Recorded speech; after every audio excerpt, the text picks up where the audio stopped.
요한복음 12장 12절부터 19절 말씀입니다.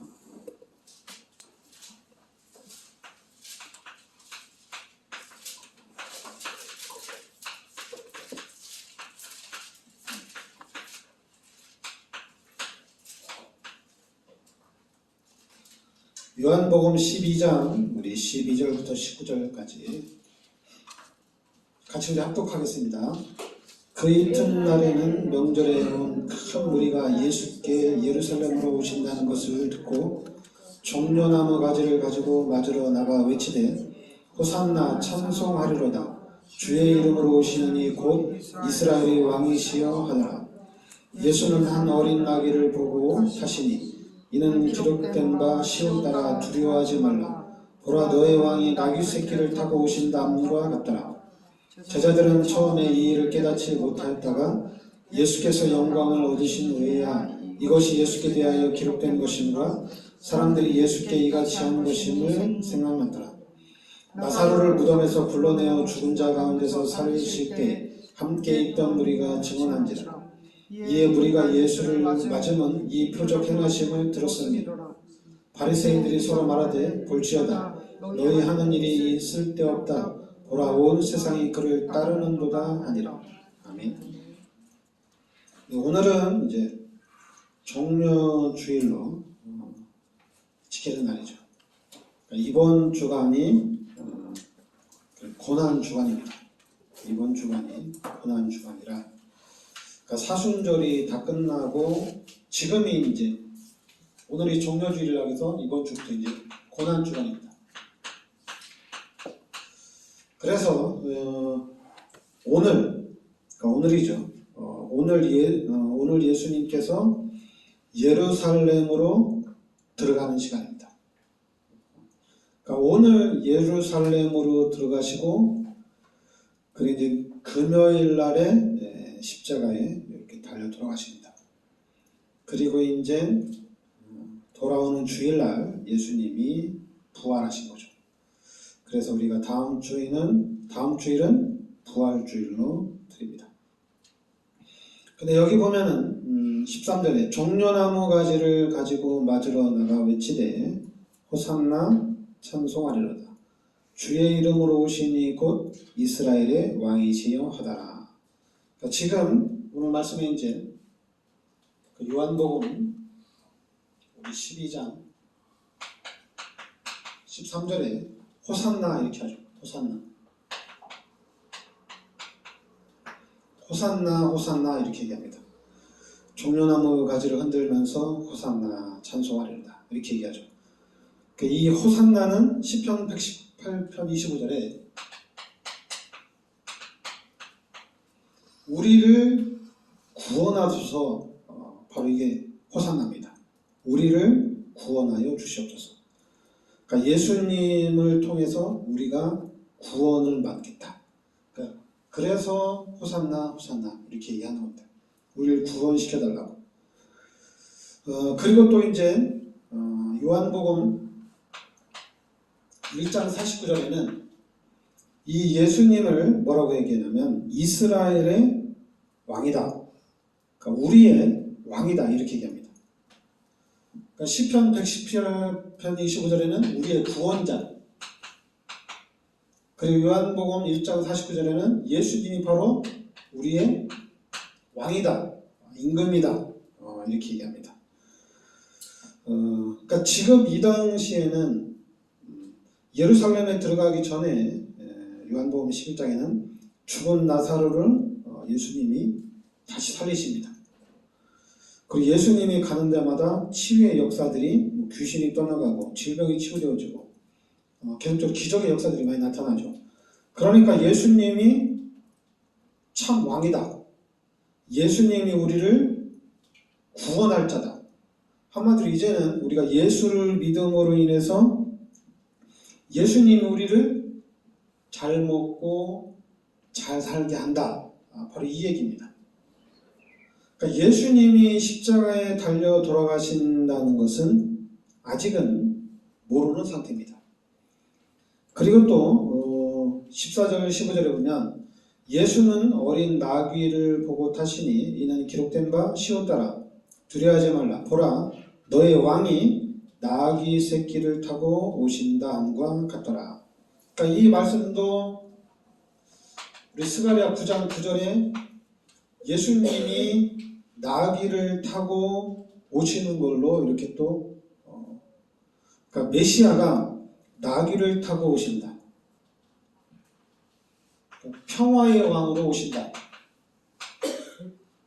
그래서 구약에 예언된 것이 또 성취가 됐다고 봅니다. 그리고 16절에 보면 제자들은 처음에 이 일을 깨닫지 못하였다가 예수께서 영광을 얻으신 후에야 이것이 예수께 대하여 기록된 것임과 사람들이 예수께 이같이 한 것임이 생각났더라. 처음에는 오늘 그 요한복음 12장 16절에 처음에는 다 몰랐어요. 깨닫지를 못한 거죠. 그걸 깨닫지 못하고 예수님이 십자가에 죽으시고 예수님이 다시 부활하신 이후에 깨달습니다. 그러니까 부활하신 예수님을 만나고 난 다음에 깨달았어요. 그러니까 이 당시에는 제자들도 잘 깨닫지 못했죠. 왜냐하면 베드로도 주는 그리스도시요 살아계신 하나님이라고 고백을 했지만은 베드로도 예수님이 잡혀가시고 예수님이 십자가에 달려 돌아가실 때는 3번이나 부인하고 저주하고 또 욕까지 하고 도망을 가거든요. 그리고 이제 예수님이 이제 달려 돌아가시고 난 후에는 자기들이 먹고 살아가야 되니까 다시 고기 잡으러 간 거거든요.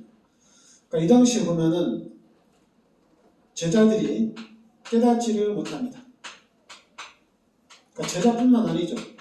예수가 그리스도라는 것을 많은 사람들이 깨닫지를 못하죠. 그리고 이제는 17절, 18절에는 이제 죽은 나사로를 살리신 예수님을 생각하시는 거고, 그러니까 죽은 나사로를 살렸기 때문에 우리를 또 살리겠다. 지금 현재적인 그런 얘기를 하는 거예요. 정치적인 메시아, 또 지금 나의 문제를 해결하실 메시아로 이렇게 생각하는 거죠. 그리고 19절에는 바리새인들이 서로 말하되 볼지어다 너희 하는 일이 쓸데없다. 보라 온 세상이 그를 따르는도다. 그렇죠. 요한복음 12장 19절에는 온 세상이 그를 따라가는 거예요. 온 세상이 예수님을 따라가는 거예요. 왜냐하면 예수님이 3년 동안 사역을 하면서 표적을 보이고 또 기적을 일으키고 모든 문제를 다 해결했거든요. 그러니까 그 소문을 듣고 모든 사람들이 예수님을 다 따라가는 거예요.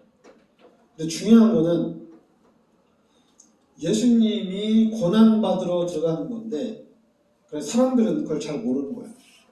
우리의 이제 지금 이스라엘 백성들이 당하는 문제를 해결할 자로 본 겁니다. 예수님이 왕이 돼가지고 이제 우리를 살고 이제 이 나라가 잘 살겠다 이렇게 생각을 한 거예요. 그런데 이제 예수님이 십자가에 달려 들어가시고 부활하시고 난 이후에 제자들이 깨닫게 되는 겁니다. 많은 사람들이 그때 깨닫는 거죠. 근데 중요한 거는 지금도 사람들이 잘 몰라요. 지금도. 그러니까 여러분들이나 저나 그러니까 여러분들이 말씀을 잘 알아야 돼요. 그래야지 나도 살고 수많은 사람들을 살릴 수가 있습니다. 근데 말씀을 잘 이해를 못하면 똑같아요. 왜냐하면 수많은 죽은 나사를 살리고 그 다음 날에 이제 예루살렘에 들어가는 거거든요. 그러니까 예수님의 능력만 보고 이 능력자가 우리를 이제 도와주겠다 이거예요. 이 능력자가 이제 왕이 되면은 모든 사람이 다 잘 살 수 있다 이거예요. 그러니까 자꾸만 이제 육신적으로 보는 거고 또 어떤 세상적으로만 보는 거죠. 근데 여러분들은 말씀을 좀 잘 봐야 돼요. 분명히 하나님께서 우리 인간을 창조하셨다는 얘기입니다. 그 창세기 1장 27절에 하나님의 형상대로 창조하고 우리 인간은 하나님과 함께 살도록 창조했다는 얘기예요. 그리고 28절에 하나님께서 우리 인간에게 모든 축복을 다 주신 겁니다. 그런데 우리 인간이 창세기 3장에 하나님 앞에 선악과의 열매를 따먹는 죄를 짓게 됩니다. 이게 원죄죠. 그래서 이 죄로 인해서 하나님이 떠납니다. 이게 이제 문제가 시작되고, 그래서 이제는 하나님 떠난 우리 불신자는 이제 하나님을 몰라요. 하나님을 알 수가 없죠. 그리고 요한복음 8장 44절에 마귀가 들어와서 우리 인간을 마귀의 종로를 타는 삶으로 바꿔놨다는 얘기입니다. 그러니까 하나님이 우리 인간을 하나님과 함께 모든 축복을 누리도록 창조해놨는데 우리 인간이 죄를 지면서 하나님이 떠나면서 문제가 시작된 거예요. 그런데 하나님은 이 죄 가운데 빠진 우리 인간을 그냥 두지 않으시고 창세기 3장 15절에 우리 인간을 구원하기 위해서 그리스도를 이 땅에 보내주십니다. 그리스도를 이 땅에 보내주셔서 우리의 모든 죄, 그리고 이제 우리 인간이 하나님을 만날 수 있는 길을 열어주신 거예요. 그래서 우리가 이 그리스도 예수를 영접함으로 하나님의 자녀가 되어지고 하나님이 함께하는 축복이 회복이 된 겁니다. 하나님의 자녀들은 이제 하나님이 함께 하시기 때문에 하나님의 인도를 받으며 살아가면 돼요. 자꾸만 요 불신자 것을 가지고 들어오면 안 돼요. 하나님의 자녀로서 하나님과 함께 임마누엘의 삶을 확실하게 살아야 됩니다. 임마누엘의 삶을 살려고 하니까 당연히 이 세상하고는 계속적으로 부딪힙니다. 세상은 사람들이 교회를 잘 다니고 신앙생활을 잘 할 수 있도록 이렇게 만들진 않아요. 왜냐하면 세상은 이 사단이 하나님과 반대되는 쪽으로만 계속 간다는 얘기입니다. 그러니까 이 세상에서는 사단이 만들어놨죠. 돈이 없으면 살 수 없게 만들어놨어요. 돈이면 모든 문제가 해결되게 만들어놨어요. 돈이면. 그래서 이 세상은 돈하고의 타협만 잘 이루면 됩니다. 근데 만약에 한쪽에서 100을 다 가져간다고 하면 반대쪽에서 뭐라고 하겠어? 싫어하겠죠. 그러니까 반대쪽에서 어떻게 합니까? 계속 공격을 합니다. 근데 만약에 타협을 잘해서 50대 50으로 나누면 행복한 거예요. 너도 살고 나도 살고. 그게 이제 정치예요. 정치는 돈을 잘 나눠야 됩니다. 그런데 한쪽에서 무력을 행사해서 다 가져가 버리면은 반대쪽에서 어떻게 하냐? 발악을 하죠. 수단과 방법을 쓰지 않고 발악을 합니다. 그러니까 지금 정치가 그래요. 한쪽에서 다 가져가니까 반대쪽에서 발악을 하는 거예요. 근데 발악을 하는데 무차별하게 발악을 하죠. 근데 만약에 앞으로 정치를 하는데 50대 50으로 나눌 수 있도록 정치를 잘하면 좋겠죠. 왜냐면 50대 50을 나눠 가질 수 있을 정도로 일을 잘하면 되잖아요. 근데 자꾸만 정치를 하는데 너무 자기네 이익만 취하니까 지금은 거의 정치판이, 한국의 정치판은 거의 100대 0이 됐어요.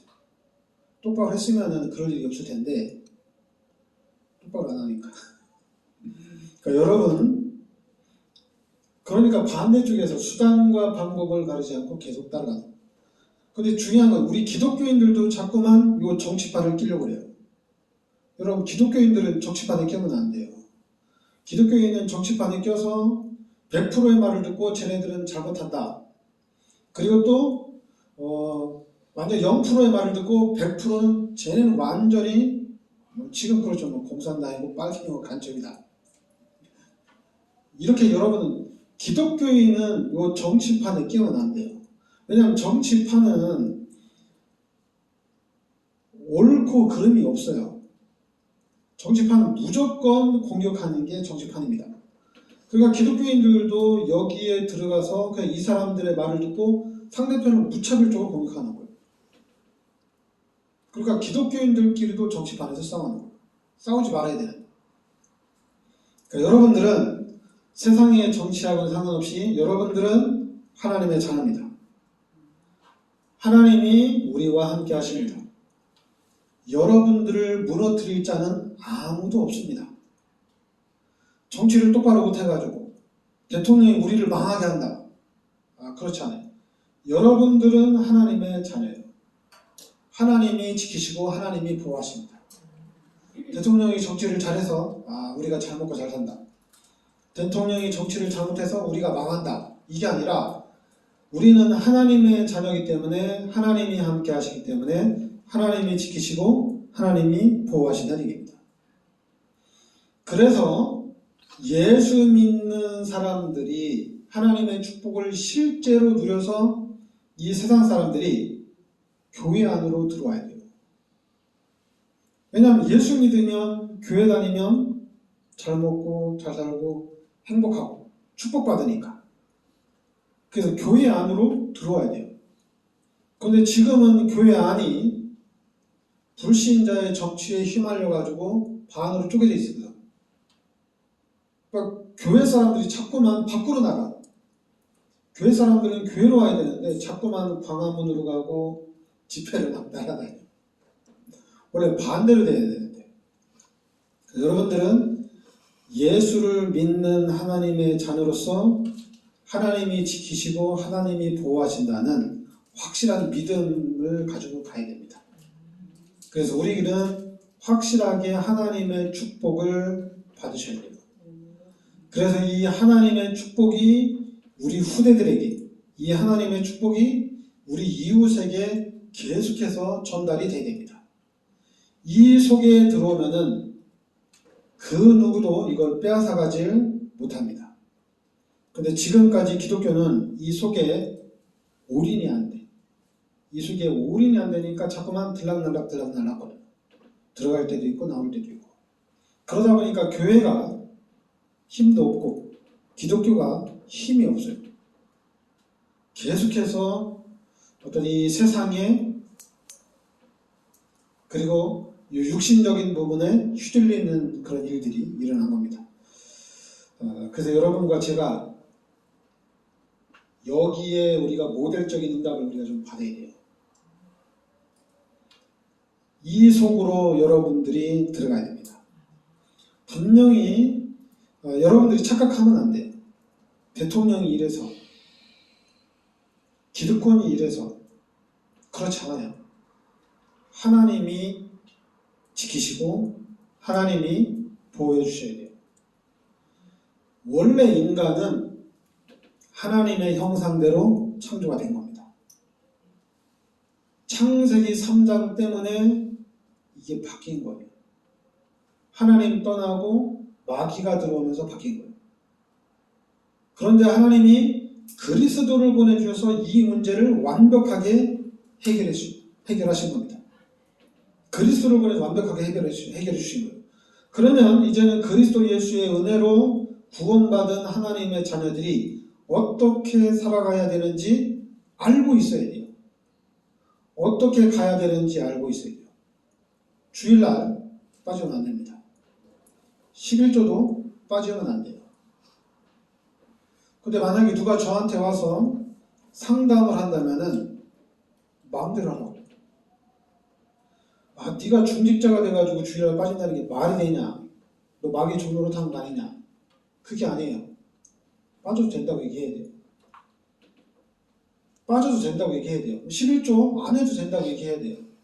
네가 하나님의 축복받기 위해서 11조를 안 하면 되냐? 너는 절대로 축복 못 받는다. 이렇게 하면 안 돼요. 빠져도 돼요. 교회 안 나와도 돼요. 왜냐하면 상담이 들어올 때는 그렇게 얘기해야 돼요. 상담이 들어올 때는. 그러나 메시지는 아니에요. 제가 메시지 할 때는 교회 중심으로 다녀라. 말씀 중심으로 살아라. 할 수만 있으면은 올인을 해라 이겁니다. 근데 지금은 그러니까 여러분들이 지금 기회예요. 지금 수많은 사람들이 교회에 대한 권위, 성경에 대한 권위가 완전히 땅에 떨어졌어요. 그렇다고 이 하나님의 말씀이 권위가 없는 게 아니거든요. 교회가 권위가 없는 게 아니거든요. 있습니다. 여러분 교회에 잘 다니면 축복받습니다. 구원 못 받아도 불신자들이 교회 중심으로 살면 축복받습니다. 아니 여러분이 당연히 그러니까 이 안에 그리스도의 향기가 가득한데 불신자도 들어오면은 교회 나오면 그리스도의 향기를 같이 이게 몸에 배는 거예요. 하나님의 축복을 받는 겁니다. 이스라엘 백성들이 출애굽을 하는데 너는 애굽 사람이니까 피 바르지 마. 이런 거 안 했어요. 애굽 사람들도 피 바르면은 사는 거예요. 홍해를 건너가는데 이스라엘 백성과 함께 홍해를 건너가면 삽니다. 근데 만약에 바로의 군대하고 같이 오면은 다 수장해서 그 홍해에서 다 죽어요. 그러니까 어디 있느냐가 중요한 겁니다. 자꾸만 우리가 너 신앙생활 그따위로 하면 축복 못 받는다. 괜찮아요. 그렇게 해도 되면 상관이 없어요. 왜냐하면 내가 이렇게 축복을 받는 거는 내가 이렇게 하나님의 자녀가 된 거는 그리스도 예수의 은혜로 된 거예요. 그리스도 때문에 된 겁니다. 내가 신앙생활을 잘하고 내가 교회 중심으로 살고 내가 하나님 말씀 중심으로 사는 것도 그리스도의 은혜로 된 거예요. 근데 자꾸만 이 말씀을 가지고 뭐 주일 성수, 이 말씀을 가지고 11조, 이 말씀을 가지고 신앙생활을 어떻게 하는지 성도들을 가르치면은 그 교육된 대로 살면은 어떻게 됩니까? 교육된 대로 살아서 잘 살면 상관은 없지만은 근데 세상에 살면서 이 세상의 시스템은 교회 중심이 아니잖아요. 이 세상의 시스템은 육신 중심이거든요. 그러면 당연히 세상의 시스템을 살아가야 돼요. 근데 교회에서는 또 훈련을 시키고 교육을 시켰기 때문에 교회 다니면서 이걸 해야 되냐 말아야 되냐 방황을 하는 거예요. 그러다 보니까 교회 다니는 게 어렵고 교회를 다니면서 시험 들고 상처받는 거예요. 왜 목사가 성도들이 상담에 들어오는데 시험 들게 하고 왜 교회 다니는 게 어렵게 하냔 말이에요. 그 예수님이 부자가 왔을 때 예수님이 그러잖아요. 네가 진짜 하나님의 축복을 받고 싶다면은 네 전 재산을 팔아서 하나님께 바치라. 이렇게 얘기했어요. 근데 이제 부자는 고민이 되는 거죠. 그러니까 부자는 고민이 되니까 다시 돌아간 거예요. 그러니까 예수님이 뭐라고 얘기했냐면은 부자가 천국에 들어가는 것은 낙타가 바늘기로 들어가는 것하고 똑같다는 얘기예요. 그러니까 부자는 천국에 갈 수 없다는 얘기입니다. 그러니까 우리 인생은 여러분의 인생은 전적으로 하나님의 은혜입니다. 이걸 잊으면 안 돼요. 왜 너 신앙생활 똑바로 못하냐? 왜 목사가 저러냐? 왜 중직자가 똑바로 못하냐? 이게 아닙니다. 내가 이렇게 잘할 수 있는 거는 하나님이 나에게 은혜를 주셨기 때문에 그래요. 그래서 우리는 이 하나님의 은혜를 가지고 사람들을 수용하고 포용하고 용서하고 이해하고 가는 거예요. 그리고 이 은혜는 하나님이 선물로 주셨다는 얘기입니다. 하나님이 나에게 선물로 주셨기 때문에 내가 이렇게 신앙생활을 잘 할 수 있는 거예요. 그러면서 내가 하나님의 은혜로 하는데 성도들에게는 왜 똑바로 안 해? 똑바로 해. 귀라 빠지지 마. 11조 빼먹으면 안 돼. 도둑놈이야. 왜 성도들한테 이러는 거예요? 그러면 안 되죠. 기독교는 하나님의 은혜로 가는 겁니다. 여러분들이 말씀을 들으면서 하나님이 깨닫게 하는 대로 가는 거예요. 그런데 말씀을 듣는데 교회 중심으로 살고 주일 중심, 11조 중심으로 살면은 하나님이 축복해 주신다.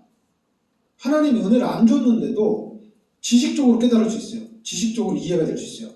그럼 지식적으로 하는데도 하나님은 축복하십니다. 대단하죠. 하나님 너무 좋은 하나님이에요. 그러니까 교회는 너무 좋은 거예요. 근데 교회가 목사님들이 상담 들어오는 사람들한테 율법적으로 하다 보니까 너 그렇게 하면 축복 못 받는다 이렇게 하다 보니까 또 재직 세미나를 가지고 교회를 빠지면 안 된다 이런 식으로 하다 보니까 교회가 힘든 거예요. 그래서 교회 와서 상처받고 교회 와서 시험 내요. 그러니까 또 이제 우리 다락방은 현장에서 교육을 시켜서 교회로 데려오는 거예요. 교회 오면 시험 드니까 이것도 아니고 저것도 아니에요. 다 하나님의 은혜입니다. 여러분들 알아요. 하나님의 은혜로 되는 거예요. 그러니까 목사가 설교를 잘한다. 그렇지 않아요. 하나님의 은혜로 되는 겁니다. 그러니까 여러분, 그러니까 이번 주는 종려주일, 예수님이 예루살렘 입성하고 금요일 날 예수님이 십자가에 달려 들어가신 날입니다. 그래서 여러분 할 수만 있으면 이번 주는 고난주간이니까 원래는 이 고난주간 되면 뭐 아침 금식 아니면 뭐 특별 새벽기도 뭐 이런 거 다 하는데 여러분 개인적으로 하시기 바랍니다. 개인적으로 하시고 그리고 우리 교회가 여러분과 제가 축복의 좀 모델이 되어야 될 줄 믿습니다. 기도하겠습니다. 하나님 은혜를 감사드립니다. 오늘 종려주일로 예수님이 이제 십자가 지시기 위해서 예루살렘으로 들어가신 날입니다. 우리가 이 예수님의 십자가의 보혈의 그 은혜를 항상 기억할 수 있게 하여 주시옵소서. 나의 모든 죄를 십자가에 대속하여 주신 그 예수님의 은혜에 감사할 수 있게 하여 주시옵소서. 그리고 부활하신 예수님이 성령으로 우리 마음속에 함께 하심을 믿습니다. 그래서 내 마음속에 함께 하시는, 나와 항상 함께 하시는 하나님을 의지하고 그 하나님께 모든 것을 맡기고 하나님의 능력을 누리는 삶이 되게 하여 주옵소서. 예수 그리스도 이름으로 기도합니다. 아멘.